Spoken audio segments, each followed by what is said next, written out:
Hello everyone for today's vlog. Yan, charot. Ito na nga para kanino ka ba mga bangon. Siyempre ako para kay ex. Hoy!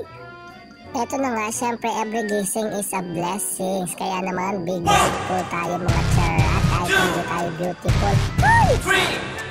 Dahil nga pa-winter na naman mga charot, nag-reshuffle na naman ako kagabi ng aking kwarto. Ayan, kung mapapansin nyo ang aking king bed ay wala na, ginawa ko ng single kasi naman wala naman tayong kayakap sa gabi. Hoy! Kaya naman sa lahat ng may mga kakayakap paggabi dyan, ay mapapasana all ka na lang. Hoy! Ito na nga mga charot, may nagbabalik.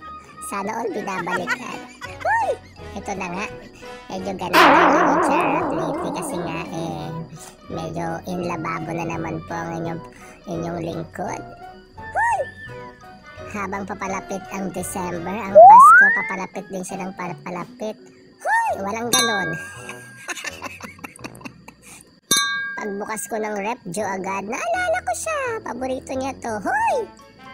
Ang landi mo po. So, ayan ang mga charot. Siyempre, pag umaga, pagkagising, hindi mawawala dyan ang pangpagana, ang pampainit ng ating sikmura. Siyempre, hindi ko kapakakita dyan ang aking painit ng tubig. Kaya naman, magkakape muna ang inyong lingkod para naman alive na alive ang inyong charot.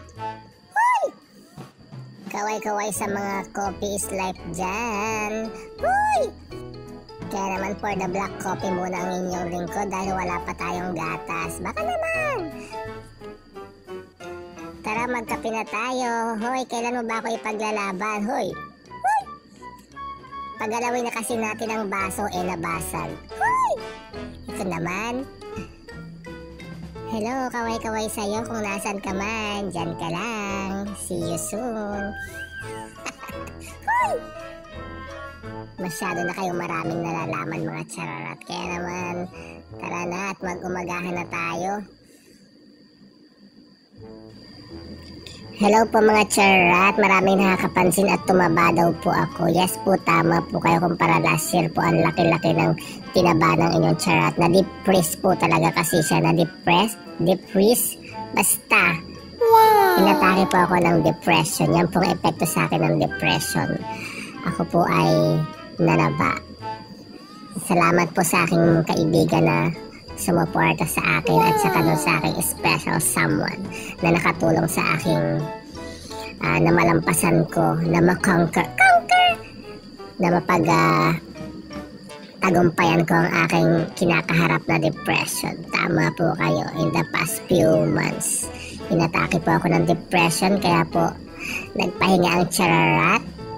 Salamat sa mga taong umintindi at nakaramay ko ng mga panahon ako'y inaatake ng depression. Siyempre, malaking tulong dyan yung aking friend at yung special someone para makarecover sa aking depression.